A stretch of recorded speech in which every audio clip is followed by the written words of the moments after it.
Happy morning, children. Today we are going to see a lesson from Geography Globe, a model of the Earth. In the previous chapter of Geography, that means the Earth and the solar system, we studied about the Earth as a part of the solar system. Let's now understand how the Earth looks like in very simple terms. You must have played with toy cars. The toy cars are very similar to the real ones. Only that they are smaller in size, they have small tires, small steering wheel, small windows and look like a miniaturized real cars. Same is the case of a globe. Globe is like a toy earth. The earth is so big that you can't see its shape. A globe is thus a smaller form which shows how the world looks like. So you can see in this picture how it looks like. So earth is so big and we can see it how it looks like in a very smaller form in the means of globe. So in this chapter we shall study about the globe and how it relates to the real earth. So in our class today we are going to learn about the globe and the axis of the globe, markings on the globe, which means the equator, latitudes and the important latitudes, heat zones, like under heat zone we are going to learn about torrid zone, temperate zone and frigid zone. Let's now learn about the globe. Earth is a unique planet. It's shaped like a geoid, like bulging at the center and flat at the top and bottom. So guys, in our last chapter, that is the Earth and the solar system, we studied that the Earth is a unique planet. It is shaped like a geoid, which means it's not an absolute sphere, as you can see in the picture. So it's not an absolute sphere, but it's bulging at the center and is flat at the top and bottom. But the difference between the diameter at the middle and from the top to bottom is not very large. It has the diameter of 12,757 kilometers in the middle and is 12,714 kilometers from top to bottom. To understand how it looks and how it moves, a miniaturized model is formed which is called a globe. The globe is a miniature model of the Earth.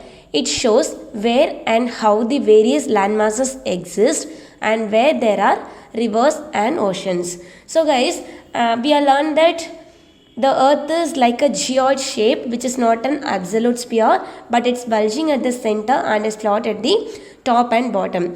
But the difference between the diameter at the middle and from the top to bottom is not very large, because it has a diameter of 12,757 kilometers in the middle and 12,714 kilometers from top to bottom.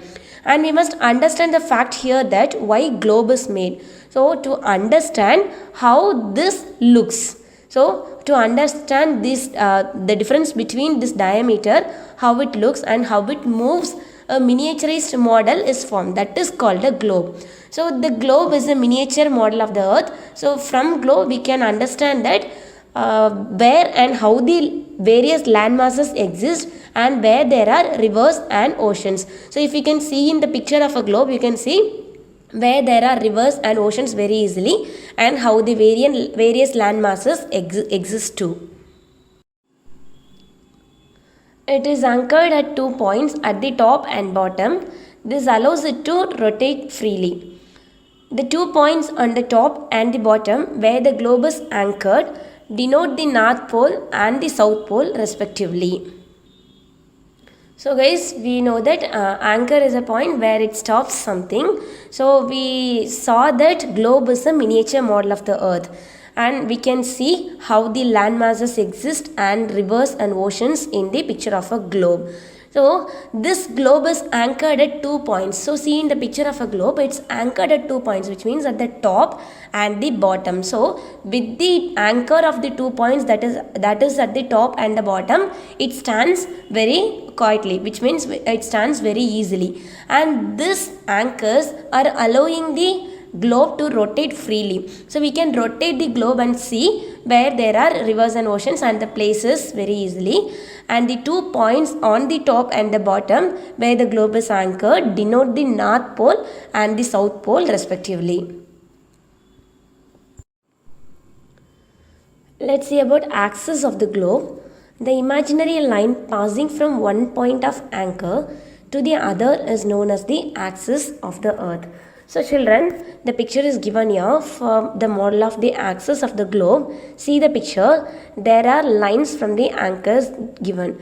So the imaginary line passing from one point of anchor, see there. So the imaginary line passing from the one point of anchor to the other is known as the axis of the earth. So from top to bottom and from left to right, there are axis lines. The axis is not vertical but at an angle. Therefore, the globe stands title at an angle of 66.5 degree. The top has a pin or nail in the center and it rotates on that pin. Thus, the earth also rotates on its axis. So, children, have you ever seen how a top plays? So, top is nothing but we do call it in Tamil that Pambaram. So, that top has a pin or nail in the center. So, below there is a pin or a nail in the center and it rotates on that pin when we are playing. So this axis is not, the axis of the globe is also not vertical but at an angle. So therefore the globe stands title at an angle of 66.5 degree. And you can see in this picture like how the top plays, which means how the top has a pin or nail in the center and it rotates on that pin. The same way the earth also rotates on its axis. Let's now see about the markings on the globe. The globe is marked with imaginary lines which help to locate places on it. It would be impossible to locate places on the globe and understand its interrelation if it was not subdivided. Let's see the major components and markings of a globe. So children, we have seen that on the globe there are imaginary lines drawn that helps us to locate places without any difficulties. And we all know that it would be impossible. So we will be feeling the difficulty if there are no imaginary lines drawn, and we'll feel it's so risky to find the places, to locate the places on the globe and understand the interrelation between the places if it was not subdivided. So now we'll see the major components and markings of a globe one by one. So to start with, we'll first learn about the equator. It's an imaginary line which runs in the middle of the globe around the widest part. So see the picture here children, there is an imaginary line in the middle of the globe around the widest part. So this is called the equator. So the equator is an imaginary line which is drawn around the globe at the middle of the part. It divides the earth horizontally into two hemispheres. They are the northern hemisphere and the south hemisphere. Both the hemispheres are equal in size. So see here children, it divides the earth, which means the zoom in picture of a globe and the equator is given here. See, there is a line in the middle of the globe picture. So this equator divides the earth horizontally into two hemispheres. So the part which is divided is called a hemisphere. So there are two hemispheres, that are northern hemisphere and the southern hemisphere. So both these hemispheres which are divided by the equator are equal in size. It's not like a part is very large and the other part is very small. It's not like that. Both the hemispheres which is divided by the equator are equal in size. So after the equator, we'll learn about latitudes. These are imaginary lines running parallel to the equator around the globe. Each hemisphere has been divided by parallel lines shown as concentric circles on the globe. They are marked in degrees. The degrees are obtained by the angle they form with the center of the earth. The imaginary cutout of the earth, the forming of angles, and thus the latitudes is very clear from the diagram below. So with the diagram, we'll learn more about it.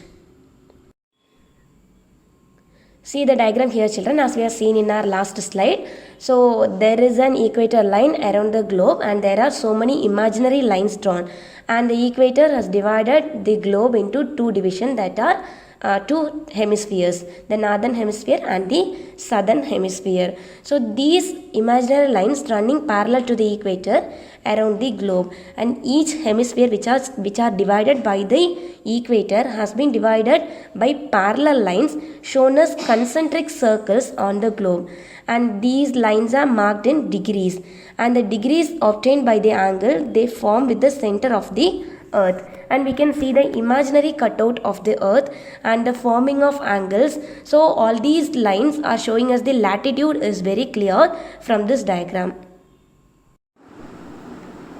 The latitudes are thus recognized in degrees. The degree increase as you move away from the equator towards the poles. The letters N and S are used to indicate north and south, like 10 degree N or 15 degree S and so on. There can be many subdivisions of the latitudes in the form of minutes. These subdivisions are denoted by minutes and are identified as 23 degree 15 minutes north. There are 60 minutes in a degree. So children, we have seen in the diagram of South Pole latitudes that the latitudes are recognized in degrees. They are the imaginary lines and they are recognized in degrees. So when you move away from the equator towards the poles, the degrees increase. And the letters which is mentioned in the diagram, so which is mentioned in the latitude poles, N and S are used to indicate the directions north and south. Like when we say 10 degree N, it means that 10 degree north, and when we say 15 degree S, it means that 15 degrees south, and so on. And there are many subdivisions of the latitudes in the form of minutes. Like these subdivisions are denoted by minutes and are identified as 23 degree 15 minutes north. So when degree and the single quote mark is given, the symbols of degree and single quote is given, the single quote mark is known as minutes. So these subdivisions are denoted by minutes and are identified as 23 degree 15 minutes north. There are 60 minutes in a degree we are seen in the picture. Let's now see about some important latitudes. There are some important latitudes which help us divide the earth into zones. 0 degree latitude is known as equator. 23.5 degree N is known as Tropic of Cancer. 23.5 degree S is known as Tropic of Capricorn. 66 degree N is known as Arctic Circle. 66 degree S is known as Antarctic Circle. So with the explanation of a picture, we'll see in the next slide. Check out the picture here, children. So we have learned that there are some important latitudes which help us divide the earth into zones. So we have seen some zones like equator, Tropic of Cancer, Tropic of Capricorn, Arctic Circle and Antarctic Circle. So in this picture, the degrees are given very clearly. See there, 0 degree latitude is known as the equator, and 23.5 degree N, which means 23.5 degree north, is known as Tropic of Cancer, and 23.5 degree S, that is 23.5 degree south, is known as Tropic of Capricorn. 66.5 degree N, that is 66.5 degree north, is known as Arctic Circle, and 66.5 degree south is known as Antarctic Circle. See the picture, there are like North Pole and South Pole is given first, and the Arctic Circle with the 66.5 degree is given in North and South Pole, and the Tropic of Cancer and Tropic of Capricorn is given in North and South Pole with the degree of 23.5 degree, and in the middle there is an equator with a latitude of 0 degree.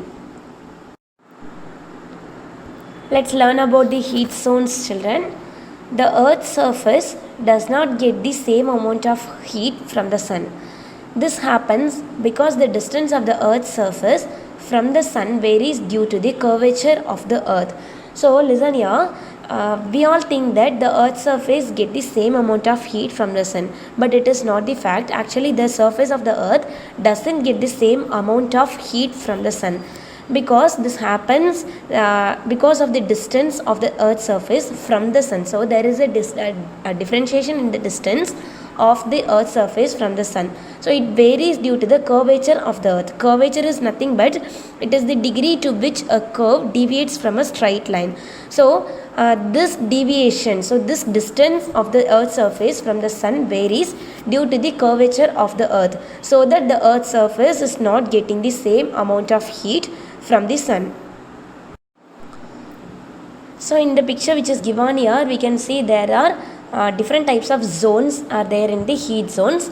Like there are three different zones that are torrid zone, temperate zones and frigid zone. So in the picture you can see, so from the North Pole when you see, there are above the line of equator frigid zone and the temperate zone and torrid zone, and below the line of equator there is a frigid zone and the temperate zone and the torrid zone.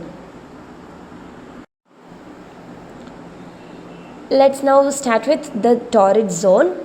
The zone between the tropics is called the torrid zone. So the picture is given here for your reference, children. See the picture very clearly, then only you'll understand. And we have seen that the zone between the tropics is called the torrid zone. So already we learned that there are two tropics, that are tropics of Cancer and the tropics of Capricorn. So these two tropics are, one is above, Tropic of Cancer is above the equator, Tropic of Capricorn is below the equator. So the zone, the space between these two tropics, the Tropic of Cancer and the Tropic of Capricorn, is called as torrid zone. Thus the surface of the earth between 23.5 degree N and 23.5 degree S receives vertical rays of the sun throughout the year, and thus it is the hottest as compared to the rest of the earth. So we have seen, children, from the North Pole we have Tropic of Cancer, and from the South Pole we have Tropic of Capricorn, and the degree which is mentioned for Tropic of Cancer is 23.5 degree north, and for South Tropic of Capricorn is 23.5 degrees south. So the surface between these two degrees, that is 23.5 degree N, that is 23.5 degree north and 23.5 degrees south, receives vertical rays of the sun throughout the year. So it's called the hottest as compared to the rest of the earth's space. Next we'll see about temperate zones. The region between the Tropic of Cancer 23.5 degree N and the Arctic Circle, that is 66.5 degree N in the northern hemisphere, and Tropic of Capricorn 23.5 degree S and Antarctic Circle 66.5 degree S in the southern hemisphere are known as temperate zones. They get slanting rays of the sun and thus lesser heat energy. This brings about moderate climate in these zones. So with the picture explanation we will see in the next slide of the temperate zone. Children, as you can see in the picture, we can clearly know about the temperate zones. So in torrid zone we saw that the space between the Tropic of Cancer and the Tropic of Capricorn is called as torrid zone, and it is the hottest as compared to the rest of the earth. So torrid zone is the hottest zone comparing the rest of the earth. So when we learn about temperate zones, see the picture, children. So the Tropic of Cancer, that is 23.5 degree N from the North Pole, and the Arctic Circle 66.5 degree N. So Tropic of Cancer and the Arctic Circle space in the North Pole, and Tropic of Capricorn, that is the same 23.5 degree S from the South Pole, and the Antarctic Circle 66.5 degree S, that is from South Pole. So Tropic of Capricorn and Antarctic Circle space. So the space between Tropic of Cancer and Arctic Circle from North Pole, and the space between Tropic of Capricorn and the Antarctic Circle from the South Pole is called as the temperate zone. So these hemispheres are rarely known as the temperate zones, and these spaces are getting the slanting rays of the sun, thus less heat energy. So it brings about the moderate climatic changes in these zones. So in these temperate zones we can see moderate climatic changes, but in torrid zone we have seen that that is the hottest, and we can see hard climatic changes in torrid zone, but in temperate zone we can see moderate climatic changes. And now we will learn about frigid zone, which is the last zone from the heat zones.